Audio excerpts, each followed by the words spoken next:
Assalomu alaykum hammaga. Bugun 3-dars bo'yicha masalani ko'rib chiqamiz. Reordering rule bo'yicha. Tak, bizga birinchi ikkita o'yin ochib qo'yganimiz ma'qulroq bo'ladi. Settingsda debugni yoqib qo'yishimiz kerak, чтобы qaysi fieldlar nima qilayotganligini ko'rishimiz uchun. Yoqilgandan keyin debug yoqildi.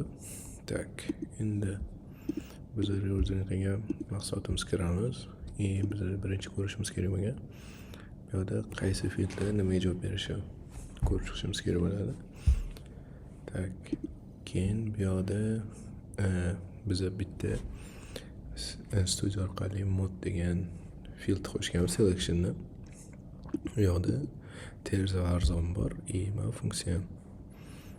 Debug masalasi bu qaysi funksiya yoki qaysi fieldning nomlanishi o'shani ko'rish uchun kerak bo'ladi. Endi biz ikkinchi o'yinda o'zi kod qismini ko'rsak bo'ladi. Kod qismida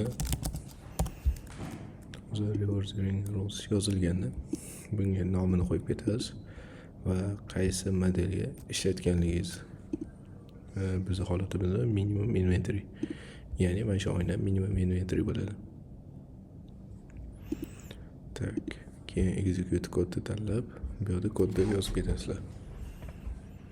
3-dars bo'yicha shu edi.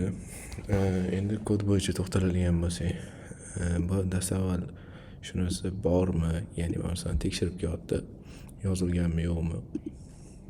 Keyingisi agarda bo'ladigan bo'lsa, uni sellerlari bo'yicha, ya'ni bu yerda purchasedagi bu yerda sellerlar bo'ladi. O'shalar bo'yicha olib ketyapti. Keyin bitta aylanib chiqyapti-da, delay va best delay bo'yicha ko'rib ketyapti. Sanasi bo'yicha. Ya'ni bizada lead time bu yerda delay field turibdi-da. Agar yaxshilab qaraydigan bo'lsangiz, label nomi, qanday nomlanishi field esa delay. Bu yerda o'sha delay bo'yicha ketyapti. Keyin esa bu yerda supplierga o'sha eng tez yoki e'lon qilinadigan bo'lsa, konfiguratsiya bo'yicha yozib ketadi. Asosiy funksionalimiz shuna bo'ladi. Bu yerda ikkita tez va arzon bo'lgani uchun if else qilib ketgan. Agarda sizga yanada ko'proq keladigan bo'lsa, selectioningiz,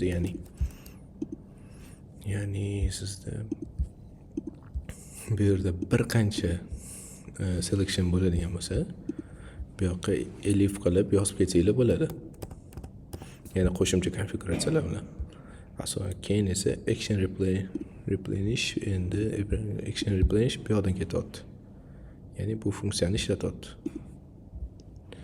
Asosiy masala shu yerda tugaydi. Endi agarda siz bu narsani arzonni, masalan yoki tezini bosib tanlab order qilganingizda notification ketyapti. Endi bu user uchun qulaylik uchun, bu narsa yaratdim yo yaratmadim, qaysi purchase yaratilganligini ko'rishingiz uchun bu qismi shu narsaga javob beradi.